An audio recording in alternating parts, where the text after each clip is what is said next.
Hello students, so we are going to take up today for the CLAT 2026 how to score full marks in English. Anything is impossible? No. For the students who are hardworking, who burn the midnight oil, nothing is impossible and you can leave no stone unturned to do that. So how are you going to do that? What are the perspectives you are going to follow and how you are going to score full marks in English? What will be your criteria? What will be your strategy and how you to work on it? That is what is the basic concept today that we are discussing, that is to score full marks in your CLAT journey and to make the things in a best perspective. So let's start with the things from today and let's see that how we are going to work on this. Now in this section I am going to give you a detailed strategy how to score full marks in English section of your CLAT exam. Now when students ask me, ma'am, is it possible? Can I score 24 in the English section? Yes, everything is possible for the ones who try. So you are the ones, yes, the CLAT conquerors, the achievers, the marvels, and yes, our batches which are overloaded with wonderful, enthusiastic lawyers who will do it. So what is the strategy? How to do this section? Let's move on. So here we have first thing, that is you have to understand the CLAT English section. What is this section about? Now in this format, the CLAT English section focuses on reading comprehension, RRC. That is reading comprehension plays a pivotal role, the vital, indispensable pivotal role that it plays. You have been given a passages as per the CLAT syllabus. You will be given the passages of 450 words and you have to read those passages, you have to understand them, and each passage would be having questions. The questions would be inference, strengthening, weakening, boldface, paradox, or testing your understanding of the passage, the vocabulary or the grammar. You have to see how you are going to attempt it and how you will come out victorious. Let's focus on the things here.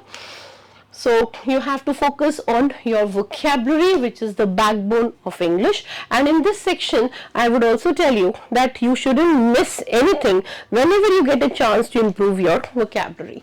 Now what are the tidbits for this? Let's look into it. Now here the skills that you will be tested on, the section that you will be asked to assess yourself. First thing, read and comprehend the passages quickly and accurately. Means this is a game of time and accuracy, two things to be balanced. You know, put up a timer. Come on students, you can do it. Put up a timer. It's like 8 minutes you can start with, or you can make it 10 minutes in the beginning if you are facing a problem. So with this situation, if you're marking up 10 minutes here, so it will not be a problem. You have to see that you are doing it accurately. This is wonderful if you do it accurately and in a quick manner. Understand the main idea. This is very important that you develop a habit of marking the main idea of the passage, the tone of the passage, and what is the author's purpose in it. What is the author's purpose in doing this thing is very important. And for the meaning of the words and phrases which you will come in contact with, and identify the grammar errors. Now when you are doing this and assessing the passage, it's very important that when you started with 10 minutes, now next passage you can make it 9.5 or you can just lower down. You will soar higher and higher and your time will become lower and lower. This would happen. How? Practice makes a man perfect, right? Very truly said. Besides that, develop a strong reading habit. Read widely. In fact, read anything you come across, but that should be loaded with vocabulary. Read newspapers, read Hindu, read Indian Express, magazines, Economist, The New Yorker, or books of various genres. The books of fiction, non-fiction, historical and contemporary. Like if as per being a person of literature, if somebody asks me to read, I would read fiction books, I would read novels, I would read Charles Dickens, I would read Jane Austen, I would read Animal Farm, various things in different strategies. But In this, you must have an amalgamation of information. Your information should be on various sources, various things. You will get to know the different writing styles and you will improve your reading speed and your comprehension. You would understand that this comprehension has to be in different styles and manners to do those things, right? So it's very important that your writing style, your reading speed and your comprehension is completely balanced, right? So this reading is going to add to your learning, knowledge and your performance in the paper. Now further,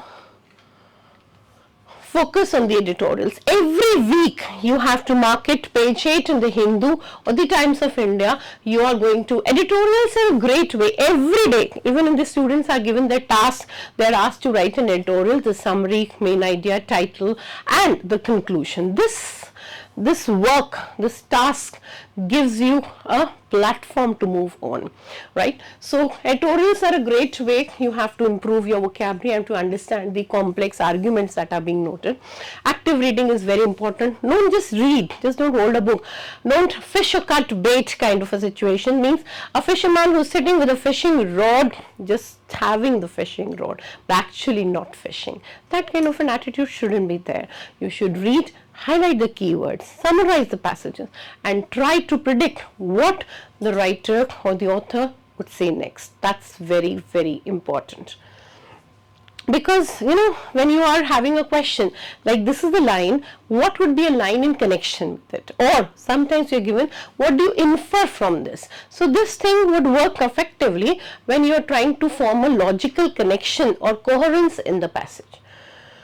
Build a robust vocabulary. I tell you, it works wonders, wonders. Yes, if this word is AB, AB means move away. AC, this is sharp. AD, it is join. Agog, it is a group. So this is going to make you learn the words, understand the passages, and when you underlining the line, it would click in your mind the meaning of the words. What is the writer trying to say? How do you analyze the things? Your evaluative approach and your explanatory points would be, you know, rising like a phoenix. So every day, at least develop a habit of learning 20 words. It could start with 10, move on to 15 and then 20. It appears to you something difficult. No, it's a child's play. 15 to 20 words a day is something which will keep all problems of CLAT away, right? Use your context. Try to understand the meanings of the words from the context of the sentence. Don't develop a habit of Google search. Oh my God, it makes you handicapped. It makes you, you know, having those crutches in your hand. No, no, no. Don't do that. Try to understand the meaning of the word, the context of the sentence, and then grasp the meaning. Right, dearies?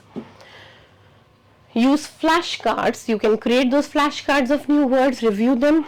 You can use the memory aids to remember new words. These are, you know, just suggestions that you can follow here, or you can write them in your notebook. You can mix and I tell the students, you know, don't tell somebody an idiot or don't tell somebody a person who is lacking mind. You know, even lawyers, when they speak any language, oh, he's a nincompoop, he's wood-headed, he's this. So these words, you know, click in your mind. This makes things interesting when you use them in your day-to-day life. So please follow that you are using them in your day-to-day writing, speaking.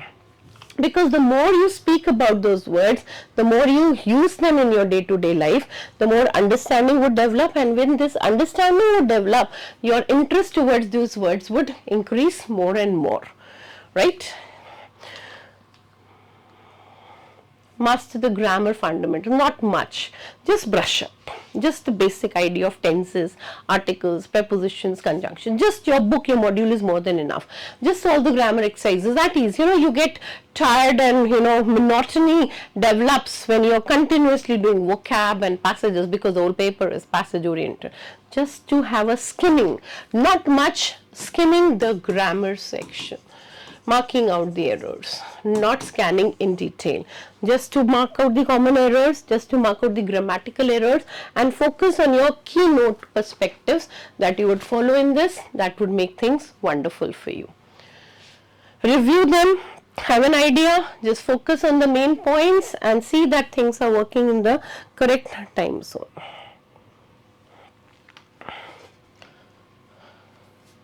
Improve your comprehension skills, practice regularly, read the passage, answer the questions, and regularly. Try to summarize the main idea. Every time you read any passage, anywhere, just, this is called mind mapping. Just go through it once, step by step.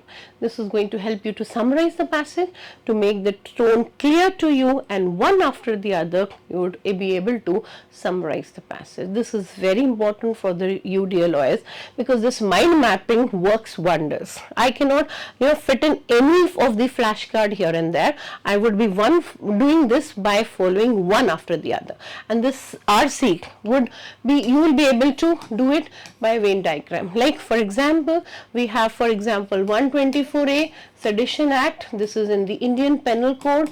Now it is talking of sedition, and it says that it is a non-bailable offense and it needs to be amended. So I have formed up a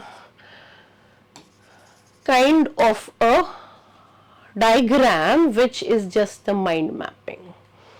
Identify the tone, determine whether the writer is formal or informal, is he informative, is he humorous, he is critical, he is finding good points, is he explanatory, is analytical, he is laudatory, or he is doing the things in a form like an advocative form, supporting something, is he biased or is unbiased.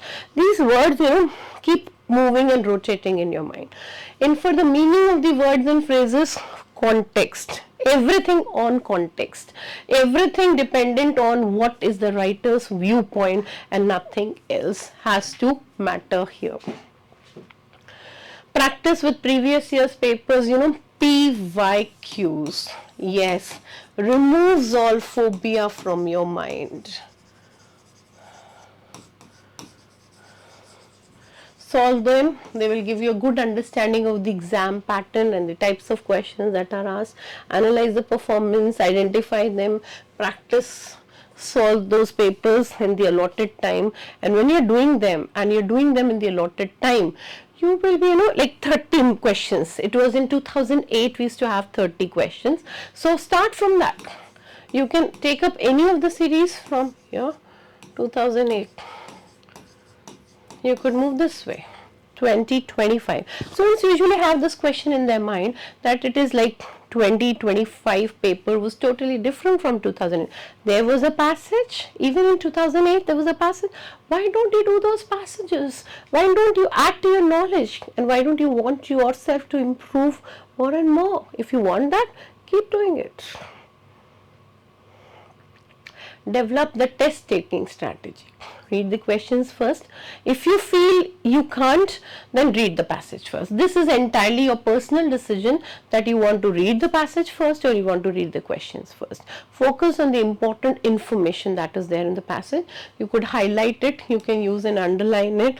You are unsure of the answer, don't worry. I don't know, don't say that. What you would say, I don't know, but I know that these two are not the answers. Don't say I don't know. What you would say, these two are not the answers. So you are left with two choices, as per the rule of probability. It would be easier for you to mark out the answers. Manage your time. Frame a timetable.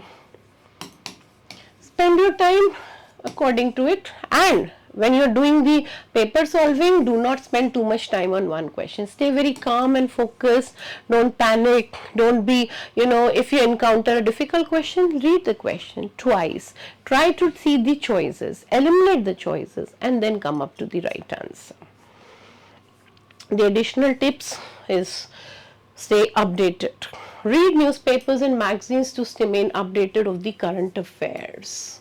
Improve your writing skills. Keep writing. This will help you to have a command over the languages. All those things, that English command, that is the language command, would be feather in your cap.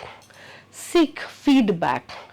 What is the teacher saying, what your mentor saying, what are their viewpoints about your performance. This is very important. They are your well-wishers. They will give you the right advice. Stay positive. Believe in yourself. Not that मेरा नहीं हुआ तो ऐसा मैंने sentence सुना ही नहीं.